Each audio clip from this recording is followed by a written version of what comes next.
would like to welcome you to our Good Friday service this year.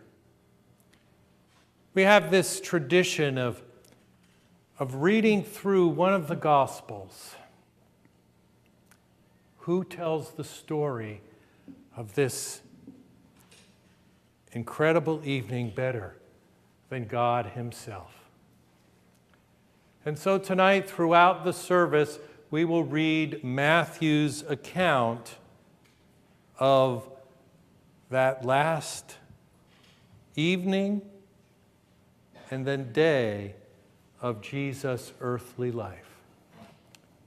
Anything any of us will need will be on the screens, and there will be times when you are invited to participate, and the screens will clearly show that, men, women, all.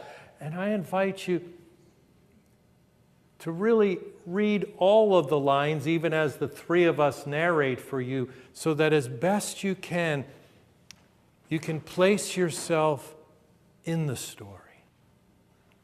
And the lines we will read together as congregation are some of the telling moments. And as best you can, feel them. There will also be some opportunities throughout the service to pause and to ponder, and we'll give you direction at that time, and there'll also be a few places where we will sing. Please remain seated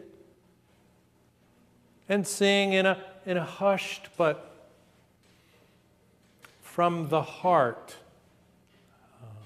position. Because understanding Good Friday is understanding what God did for us, what Jesus did for us. And to do that, we have to allow His story to invade our life, to touch our heart, and at times maybe even to cause a tear to ripple down our cheeks.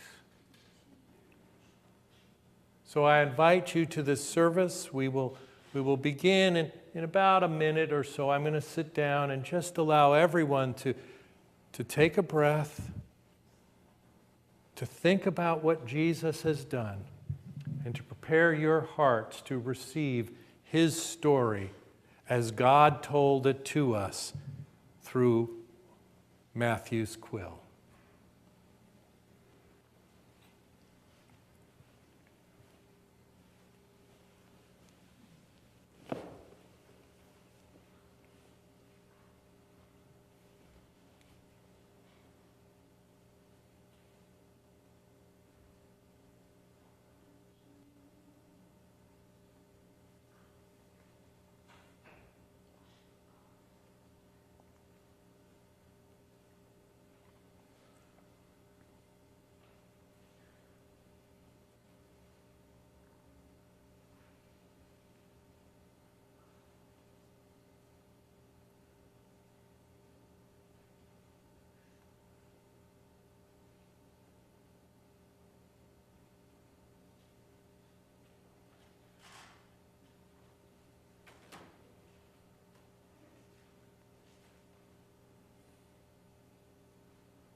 For 3 years, Jesus of Nazareth has been preaching the kingdom of God is near, teaching the things of God, and confirming His messianic message with healings and other miracles.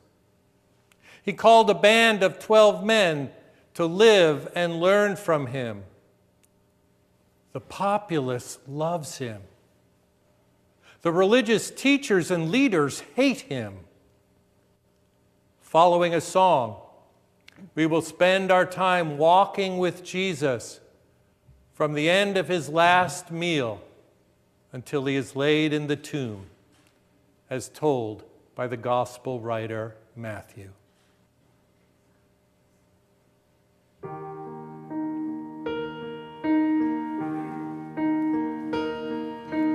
King of my life, I crown thee now.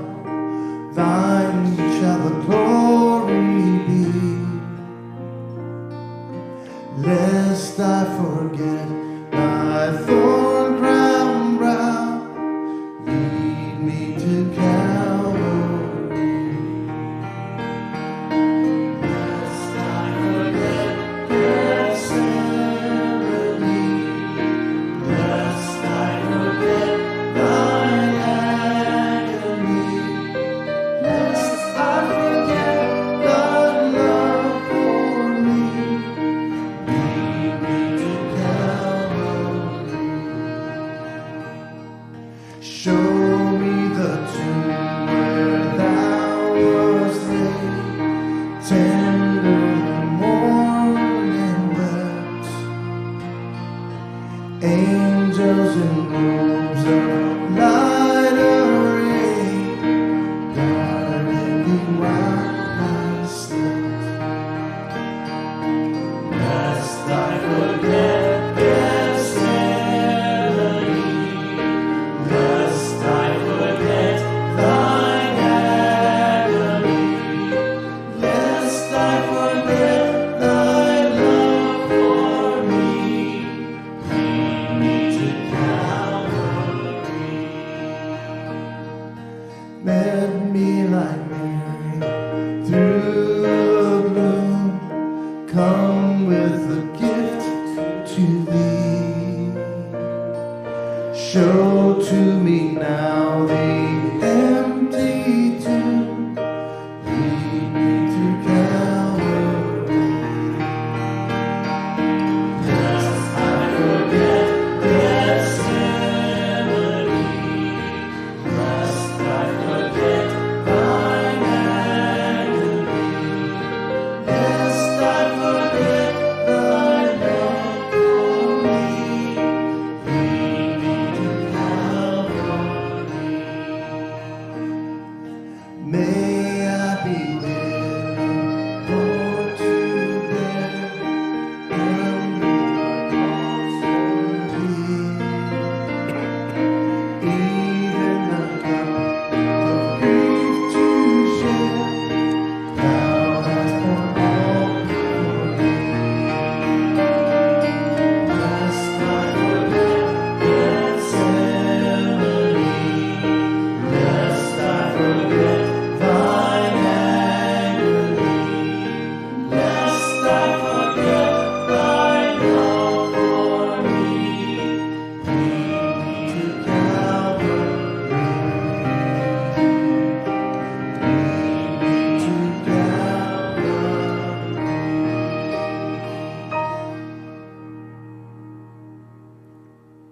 When they had sung a hymn, they went out to the Mount of Olives.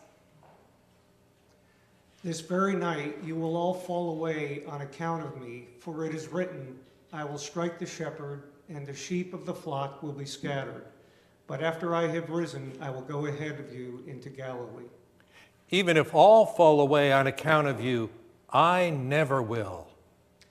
I tell you the truth, this very night, before the rooster crows, you will disown me 3 times. Even if I have to die with you, I will never disown you.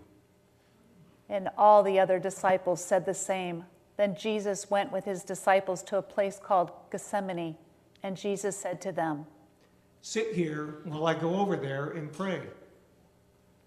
He took Peter and the 2 sons of Zebedee along with him, and he began to be sorrowful and troubled.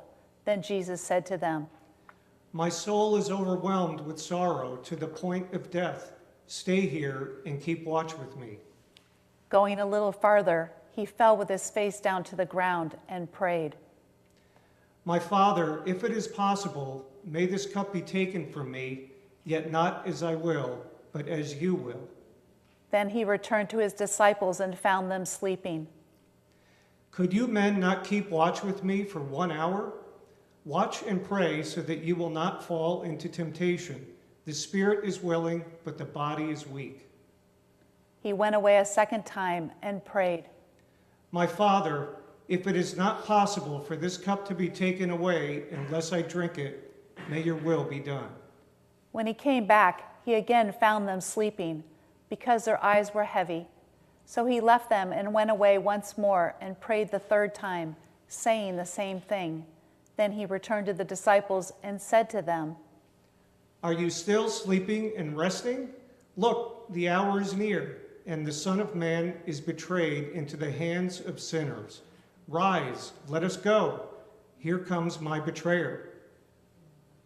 While he was still speaking, Judas, one of the 12, arrived. With him was a large crowd armed with swords and clubs, sent from the chief priests and the elders of the people. Now the betrayer had arranged a signal with them. The one I kiss is the man. Arrest him. Going at once to Jesus, Greetings, Rabbi. and kissed him. Friend, do what you came for. Then the men stepped forward, seized Jesus, and arrested him. With that, one of Jesus' companions reached for his sword, drew it out, and struck the servant of the high priest, cutting off his ear. Put your sword back in its place, for all who draw the sword will die by the sword. Do you think I cannot call on my Father? And will he at once put at my disposal more than 12 legions of angels? But how then would the scriptures be fulfilled that say it must happen in this way? At that time, Jesus said to the crowd, Am I leading rebellion that you have come out with swords and clubs to capture me? Every day I sat in the temple courts teaching, and you did not arrest me. But this has all taken place that the writings of the prophets might be fulfilled. Then all the disciples deserted him and fled. Please take a deep breath. Place yourself in the garden as one of the disciples. What would you be thinking about as you fled the side of Jesus? Take about a minute to feel the story and to confess anything that you sense you might need to confess.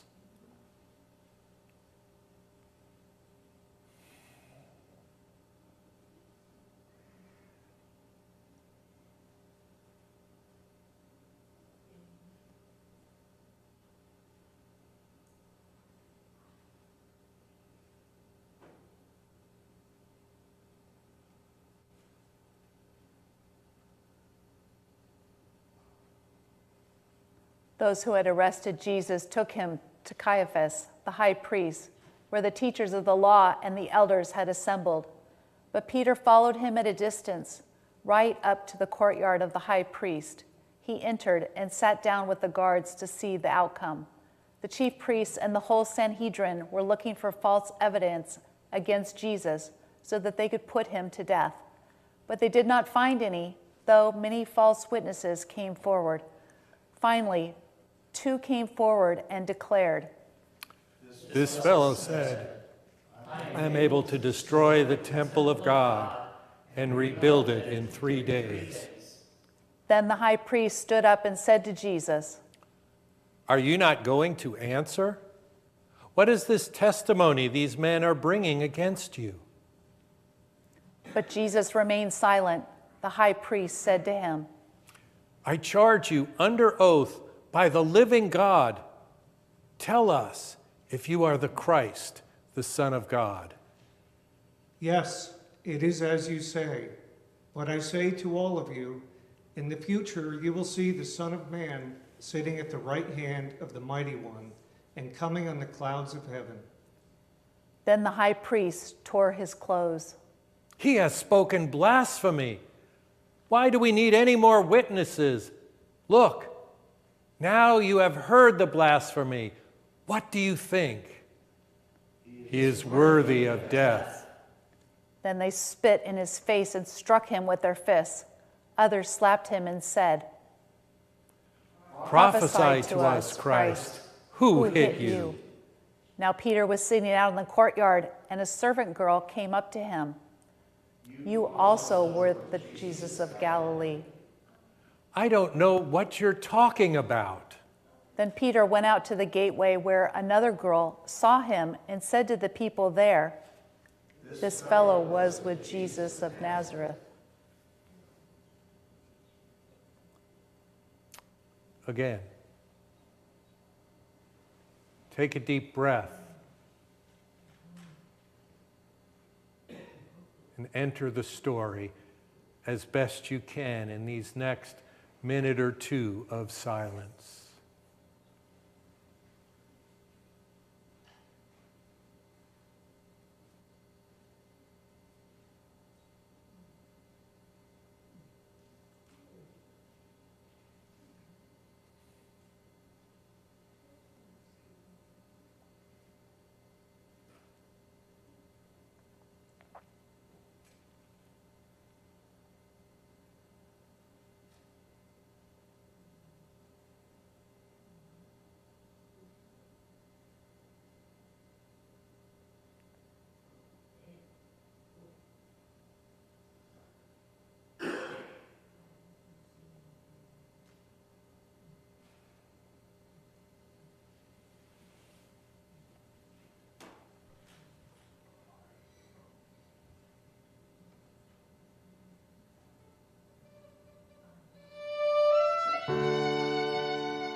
Just as I am without one plea, but that thy blood was shed for me, and that thou bidst me come to thee, O Lamb of God, I come.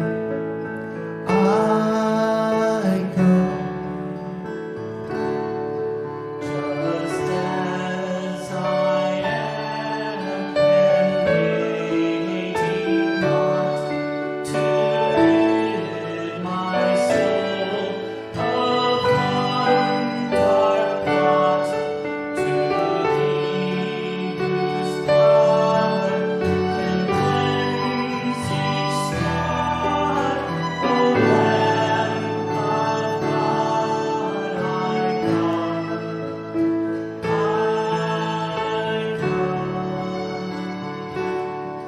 just as I am, I will receive, will welcome, pardon, cleanse, redeem, because thy promise I believe, O Lamb of God, I come.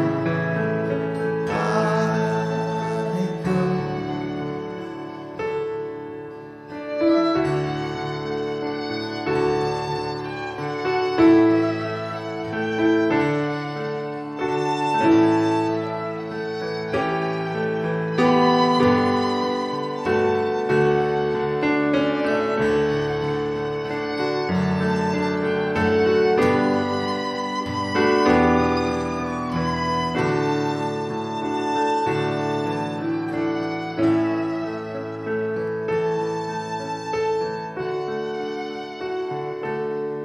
Just as I am, though tossed about with many a conflict, many a doubt, fightings and fears within, without, O Lamb of God, I come.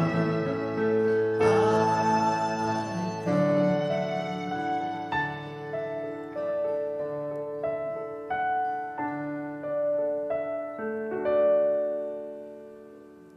Early in the morning, all the chief priests and the elders of the people came to the decision to put Jesus to death. They bound him, led him away, and handed him over to Pilate, the governor. When Judas, who had betrayed him, saw that Jesus was condemned, he was seized with remorse and returned the 30 silver coins to the chief priests and the elders. I have sinned, for I have betrayed innocent blood. What is that to us? That's your responsibility. So Judas threw the money into the temple and left. Then he went away and hanged himself. The chief priests picked up the coins and said, It is against the law to put this into the treasury, since it is blood money. So they decided to use the money to buy the potter's field as a burial place for foreigners. That is why it has been called the field of blood to this day. Then what was spoken by Jeremiah the prophet was fulfilled. They took the 30 silver coins, the price set on him by the people of Israel, and they used them to buy the potter's field, as the Lord commanded me. Meanwhile, Jesus stood before the governor, and the governor asked him, Are you the king of the Jews? Yes, it is as you say. When he was accused by the chief priests and the elders, he gave no answer. Then Pilate asked him, Don't you hear the testimony they are bringing against you? But Jesus made no reply, not even to a single charge, to the great amazement of the governor. Now it was the governor's custom at the feast to release a prisoner chosen by the crowd. At that time, they had a notorious prisoner called Barabbas. So when the crowd had gathered, Pilate asked them, Which one do you want me to release to you, Barabbas or Jesus, who is called the Christ? For he knew it was out of envy that they had handed Jesus over to him. While Pilate was sitting on the judge's seat, his wife sent him this message: Don't have anything to do with that innocent man, for I have suffered a great deal today in a dream because of him. But the chief priests and the elders persuaded the crowd to ask for Barabbas and to have Jesus executed. Which of the two do you want me to release to you? Barabbas.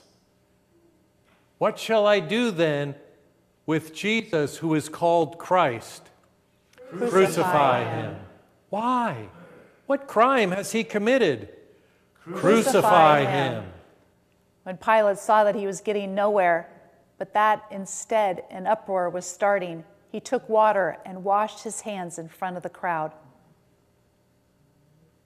I am innocent of this man's blood. It is your responsibility. Let his blood be upon us and on our children.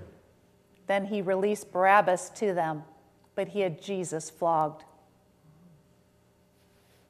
Again, take a deep breath and enter the story.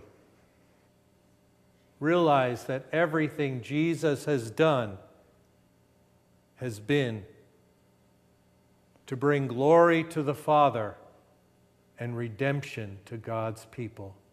Take a moment, take a minute, and enter the story.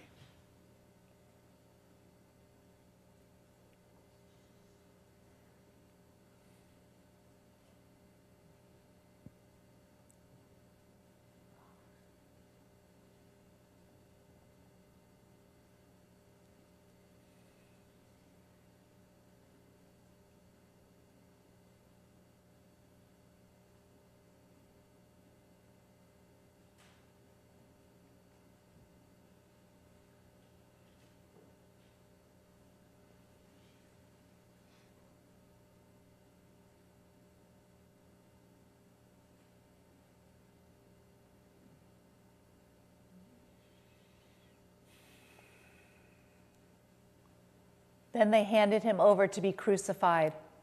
Then the governor's soldiers took Jesus into the praetorium and gathered the whole company of soldiers around him. They stripped him and put a scarlet robe on him, and then twisted together a crown of thorns and set it on his head.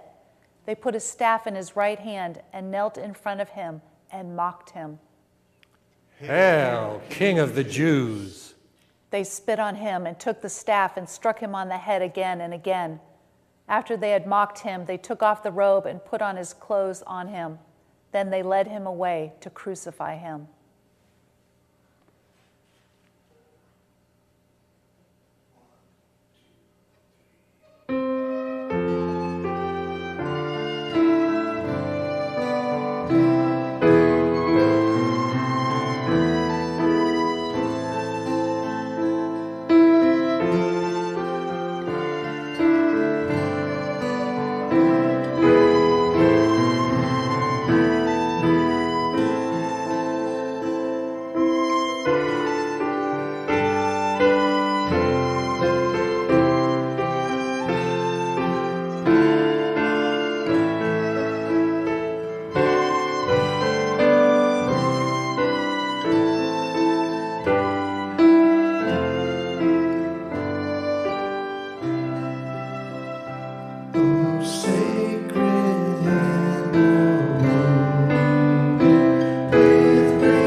As they were going out, they met a man from Cyrene named Simon, and they forced him to carry the cross.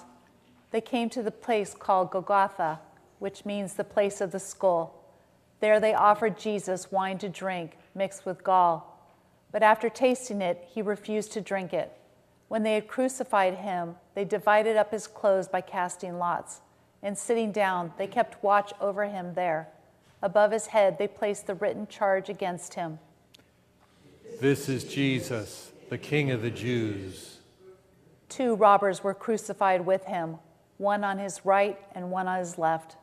Those who passed by hurled insults on him, shaking their heads and saying, You are going to destroy the temple and build it in 3 days. Save yourself. Come down from the cross if you are the Son of God. In the same way, the chief priests, the teachers of the law, and the elders mocked him. He saved others, but he can't save himself. He's the King of Israel. Let him come down now from the cross, and we will believe in him. He trusts in God.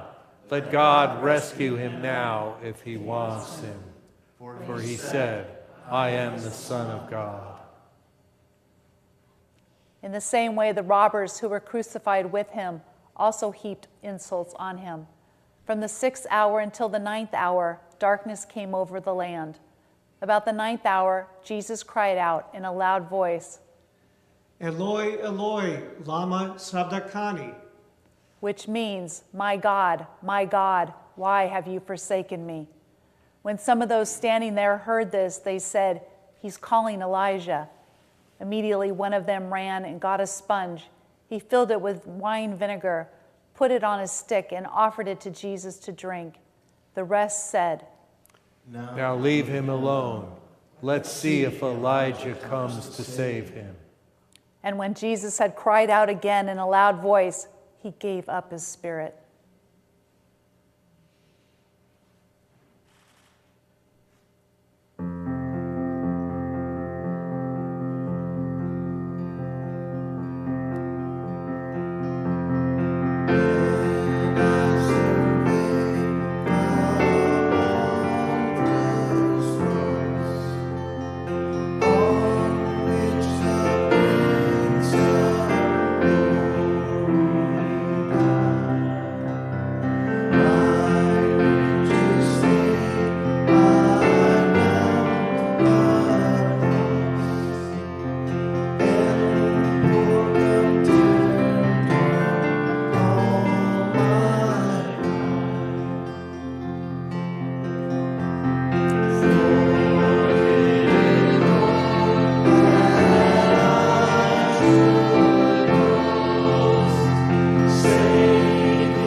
Jesus had cried out again in a loud voice. He gave up his spirit. At that moment, the curtain of the temple was torn in two from top to bottom. The earth shook and the rocks split. The tombs broke open and the bodies of many holy people who had died were raised to life. They came out of the tombs, and after Jesus' resurrection, they went into the holy city and appeared to many people. When the centurion and those with him who were guarding Jesus saw the earthquake and all that had happened, they were terrified and exclaimed, Surely he was the Son of God. Many women were there, watching from a distance. They had followed Jesus from Galilee to care for his needs. Among them were Mary Magdalene, Mary, the mother of James and Joseph, and the mother of Zebedee's son. As evening approached, there came a rich man from Arimathea named Joseph, who had himself become a disciple of Jesus. Going to Pilate, he asked for Jesus' body, and Pilate ordered that it be given to him. Joseph took the body, wrapped it in a clean linen cloth, and placed it in its own new tomb that he had cut out of the rock. He rolled a big stone in front of the entrance to the tomb and went away. Mary Magdalene and the other Mary were sitting there opposite the tomb.